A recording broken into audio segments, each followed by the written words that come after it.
Tuhan bersamamu. Inilah Injil suci menurut Matius.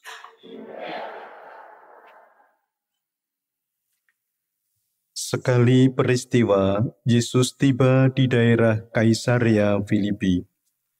Ia bertanya kepada murid-muridnya, "Kata orang, siapakah Anak Manusia itu?"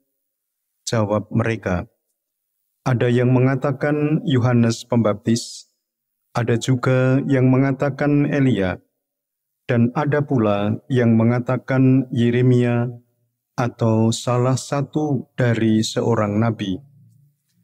Lalu Yesus bertanya kepada mereka, "Tetapi apa katamu, siapakah aku ini?" Maka jawab Simon Petrus, "Engkau adalah Mesias, Anak Allah yang hidup." Kata Yesus kepadanya, "Berbahagialah engkau Simon bin Yunus, sebab bukan manusia yang menyatakan ini kepadamu, melainkan Bapa-Ku yang di surga. Dan aku pun berkata kepadamu, engkau adalah Petrus, dan di atas batu karang ini akan kudirikan jemaatku, dan alam maut tidak akan menguasainya. Kepadamu akan kuberikan kunci kerajaan surga, dan apa yang kau lepaskan di dunia ini akan terlepas di surga." Demikianlah sabda Tuhan.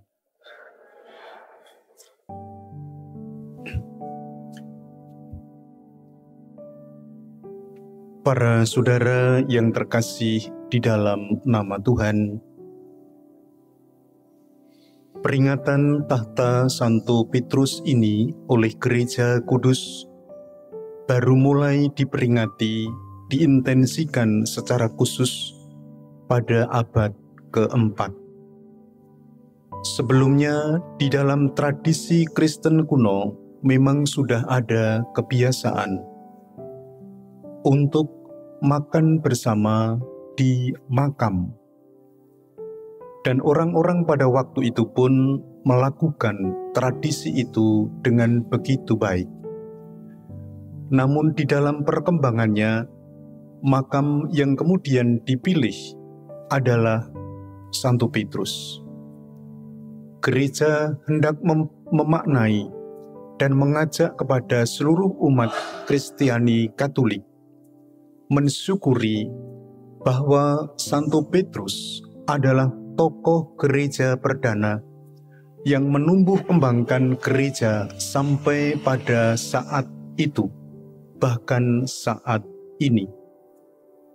Dia di dalam kutipan bacaan Injil tadi yang menerima kunci kerajaan surga, dan kerajaan itu pun didirikan oleh Yesus Kristus sendiri. Para saudara yang terkasih, ketika kita berbicara tentang tahta, yang muncul di dalam ingatan atau pikiran kita adalah sebuah kekuasaan. Namun berbeda dengan tahta Santo Petrus. Bukan pertama-tama kekuasaan, tetapi justru sebaliknya adalah pelayanan. Orang yang memangku jabatan di dalam kepemimpinan gereja bukan menjadi seorang penguasa, tetapi menjadi pelayan. Bahkan Bapa Paus itu adalah menjadi hamba dari segala hamba. Memang berasa agak sedikit aneh, seorang pemimpin besar skop internasional dunia dikatakan sebagai seorang hamba.